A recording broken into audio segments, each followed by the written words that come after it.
거북이암, 뭐 토끼암, 새, 뭐 이렇게 세 가지로 갑상선암을 구분할 수 있다. 보통 우리가 말하는 이 진행성 갑상선암은 저 세에 해당합니다.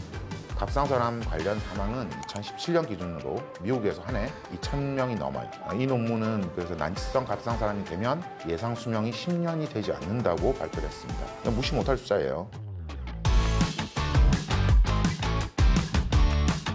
네, 안녕하세요 여러분. 오늘도 두 갑상선 형제들과 갑상선 바로 알기 시간 시작합니다. 오늘도 빅브라더 장항석 교수님과 안녕하세요. 영브라더 장호진 교수님과 안녕하세요. 함께합니다. 지난 시간에 저희가 다양한 수술 방법에 대해서 배웠었잖아요. 의사들 하면 뭔가 사실 저한테 꽉 막혀 있다? 약간 변화를 싫어한다? 이런 이미지가 있었어서 그런지 그렇게 많은 다양한 수술 방법이 있었다는 게 전 좀 신기했거든요. 뭐 의사들 중에서는 그 중에서도 이제 외과 의사들은 전형적으로 좀 완고하고 권위주의적이면서 변화를 이제 싫어하는 집단이 맞긴 하죠.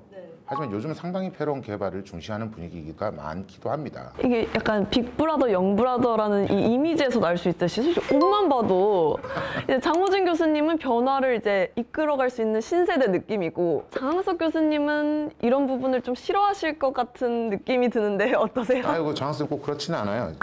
열린 쉴드? 생각으로 쉴드는 아니고 열린 생각으로 우리 기관에서 강남 세브란스에서 다양한 수술이 가능하도록 사실은 허용을 하신 거죠. 그래서 강남 세브란스 병원은 교수들 각 스텝마다 자신만의 스타일을 이제 주특기로 하는 그런 방법들을 많이 개발해서 지금까지도 이렇게 정착이 되어 있습니다. 동생분이 이렇게 필사적으로 쉴드를 취저신 것 같은데 장항석 교수님은 이거에 대해서 어떻게 생각하세요? 실제로 그러니까 옛날 얘기를 내가 하나를 좀 하고 싶은데 일본에 이제 그 미야오치 스님이라고 그분이 세계학회 회장을 했는데 그분이 이제 우리 기관에 왔어요. 왔는데 그분이 이제 처음에 우리가 수술하고 이런 걸 다 봤는데 보고 되게 놀랬다 그래요. 깜짝 놀랬다 이런 표현을 했어요. 왜요? 그 당시에는 이제 우리 스승님 박종수 교수님도 같이 근무했는데 이 미야오치 스님 보기에는 박종수 스님이 하는 수술 방식이 있는데 그 밑에 있는 사람들이 그 방식을 따르지 않더라. 그런 이야기를 한 거예요. 근데 이제 일본 같은 경우는 어떻게 하냐면 맨 위에 분이 어떤 수술을 한다.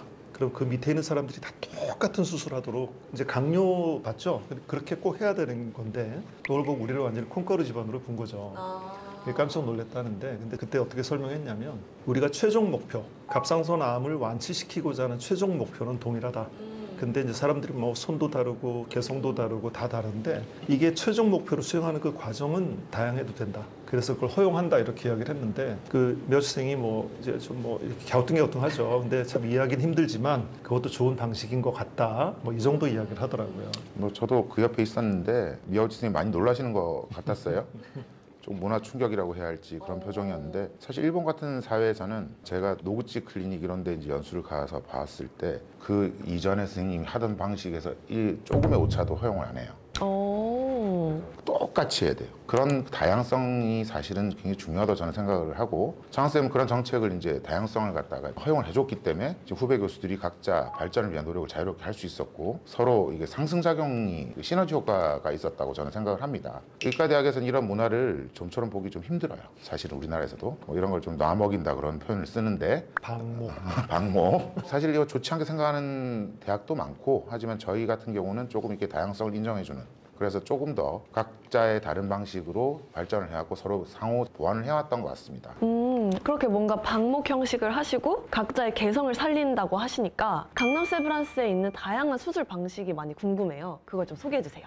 일단 박정우 쌤, 장항 쌤은 전통절개법 이렇게 앞에서 이렇게 5, 6cm를 열고 그렇게 수술을 처음에 이제 시작을 하셨고 이런 수술들은 우리 모두 다가 기본적으로 할 수 있는 수술이고 요즘 또 박정우 쌤은 최소 침습에 또 이렇게 많이 수술을 하시는 걸로 알고 있습니다. 그리고 장항 쌤이 개발하고 갑상선 수술의 새로운 지평을 개척한 진행성 갑상선 수술이라는 게 있는데 이런 거는 이제 뭐 국소 진행형이라든지 전이가 됐다든지 흉골 아래쪽으로 혹이 내려와 있다던가 뭐 임파선이 내려가 있다든가 그런 걸 갖다 이제 개흉술이라고 그러죠. 가슴을 열고 수술하는 그렇게 큰 수술을 개발하셨고 그리고 뭐 겨드랑이 접근 방식, 내시경 로봇 수술 이런 방식이나 구강 내시경, 구강 로봇 수술 그리고 또 최소절개 갑상선 수술 뭐 이런 것들이 있겠죠. 네. 저희가 저번 시간에 다른 부분들에 대해서는 좀 얘기를 들었던 것 같은데 진행성 갑상선암 수술에 대해서 얘기를 못 들었던 것 같아요. 진행성 갑상선암 이건 대체 무엇인가요? 어떤 느낌이 드세요? 진행성 갑상선암. 뭔가 계속 진행되고 있다? 안 좋다고 생각되죠? 네. 그러니까 보통 진행이라고 하는 병이 더 악화되었다.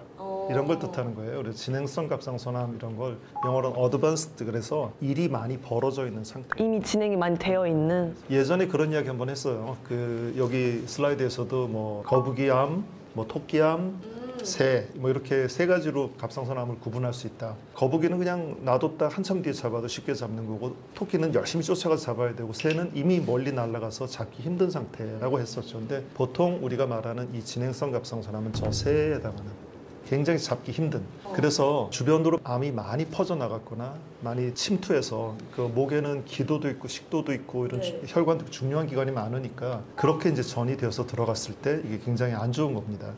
그래서 새에 해당하는 것들을 이제 우리가 이야기하면 국소 침습형, 그 지금 그림에 나오듯이 주변 기관, 그리고 이제 임파선 전이를 넘어서 폐나 뼈, 간, 뇌 이런 데로 전이가 날아가는데, 이런 거는 이제 전이 된 부분을 떼어낼 수 있으면 떼어내야 되는데 못 뛸 경우도 있는 거예요. 그리고 이제 급속 진행형이라 그래서 순식간에 확 벌어지고 있는, 속도가 굉장히 빠른 것도 있고요. 불응성, 난치성 갑상선암이라고 부르는 건데, 그리고 이제 미분화암, 이렇게를 이제 우리가 말하는 진행성 갑상선암 이렇게 표현합니다.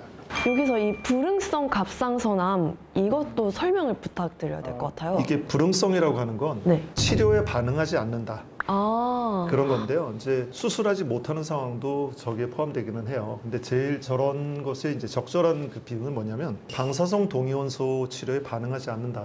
그래서 저는 이제 갑상선암이라는 게 예후가 굉장히 이렇게 좋은 암인 게 방사성 동위원소 치료라고 하는 이런 강력한 치료가 있기 때문이에요. 근데 저거에 반응하지 않는 순간 굉장히 어려운 길로 갈 수밖에 없고, 우리가 생각하는 다른 위험한 암들하고 똑같은 상황이 돼버리는 거죠. 그걸 이제 난치성 갑상선암이라고 부릅니다. 치료가 어려운 암이다, 이런 거죠. 그런 환자들의 수가 많은 편인가요? 여기 논문에서 보면 이런 불응성암은 드물기는 하죠. 아, rare이라고 써있네요. 네. 근데 전체 환자의 10에서 15%는 세월이 지나면서 이렇게 불응성 쪽으로 간다고 이렇게 발표를 했어요. 그러니까 처음부터 불응성이 아니라 방치되었거나 치료가 제대로 안 되면서 세월이 지나면서 저런 퍼센티지가 된다는 겁니다.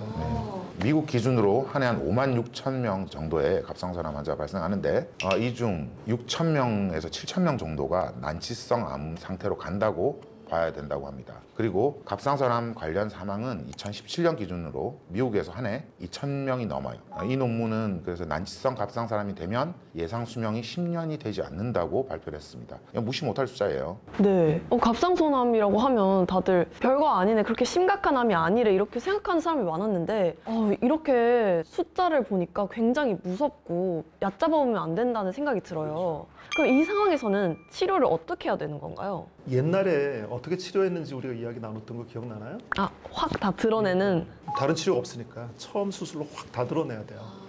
그래서 이제 수술이 가장 중요합니다, 이 치료에서는. 근데 이제 수술을 어떻게 잘 할 수 있느냐가 제일 중요하고, 그리고 확실하게 초반에 애초에 처음부터 확 다 드러내는 그런 계획을 세워야 됩니다. 수술이 중요한 것도 알고, 그렇지만 뭔가 수술이 가능할 때도 있죠, 불가능할 때도 있을 것 같아요. 바로 그 부분이 가장 어려운 건데요.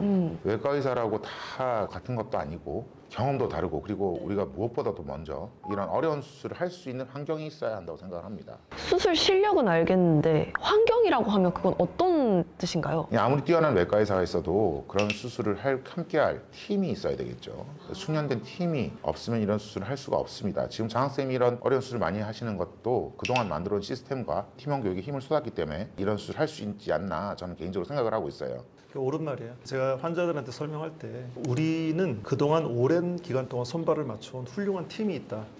그래서 그 팀원들이 있기 때문에 이런 수술이 가능하다, 이렇게 설명을 꼭 해요. 전 주치의 역량이 가장 중요하다고 생각했는데, 팀원. 뭐 물론 그렇죠. 그런데 이 상황을 정확하게 알고 계획을 수립해야 되는데, 그러려면 이제 병을 이해하는 것부터 시작해야 된다고 생각합니다. 이 부분은 어쩔 수 없이 뭐 의과대학 학생 강의처럼 해야 될 것 같은, 조금 재미가 없을 가능성이 좀 있어요. 그래 들어주시면 감사하겠고, 먼저 수술을 해야 하는 국소 진행성 갑상선암에 대해 알아보겠습니다. 이 상황은 주로 고령층에 많고요. 남성에서 좀 더 많아요. 이건 또 남성에서 맞네요. 근데 이걸 설명을 잘해야 되는데, 갑상선암 자체가 여성에서 한 5배 정도 많죠. 국소 진행성 갑상선암은 여성하고 남성 숫자가 비슷해요, 빈도가. 그러니까 상대적인 빈도가 높다는 거예요. 자, 그리고 분화 갑상선암보다는 수질암이나 저분화암, 미분화암에서 더 공격적인 양상을 보입니다. 그건 저번 시간에도 아마 설명을 좀 드렸었던 것 같고, 주변을 침범한 암이 생길 확률은 분화갑상선암이 더 많지만 여기 보시면 수질암은 약 20배 정도의 침습도, 즉 공격적인 침범 성향이 있어요. 미분화암이 걸리면 100% 주변 조직에 침범이 나타납니다. 이 상태가 되면 그 전에 증상이 없던 갑상선암도 증상이 나타나기 시작하는데, 침범된 장기 그리고 침범 정도에 따라 증상이 각각 틀려요. 주로 많이 침범되는 장기는 갑상선 앞에 있는 근육층, 그리고 갑상선 아래쪽으로 지나가는 목소리 신경인 반해후두 신경, 기도, 식도, 그리고 경동맥, 경정맥 등 주요 혈관, 그 이외에 후두 침범까지도 나타날 수 있습니다. 이렇게 듣기만 해도 굉장히 위험하다는 생각이 드는데, 이런 상황이 되면 수술을 하는 것도 많이 어려울 것 같은데 그래도 수술이 중요한 건가요? 그렇죠. 근데 제일 암담할 때가 수술을 못 한다 할 때예요. 가능성이 제로라는 거죠. 근데 이제 수술을 할 수 있다라고 하면 희망을 가지라는데, 제가 환자들한테 꼭 그 이야기를 해요. 제일 큰 문제는 수술이 불가능한 상태일 때가 더 큰 문제지, 수술이 가능할 때 좌절할 이유가 없다.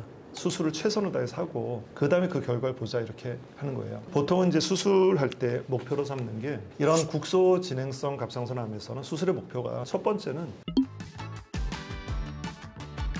처음에 보면 동그랗게 저 기도 안에 구슬 들어가 있듯이 저게 기도를 막아서 사람이 이렇게 하고 이제 눕지를 못해요. 누우면 숨이 막혀서. 성대에다 필러를 주입해서 수술을 하는 방법이 있어요. 그래서 그건 좀 더 간편하게 수술을 할 수 있고, 뇌의 베이스에도 사실 수술이 가능한 그런 방식입니다. 항암 치료를 먼저 한다든지 이런 치료들보다는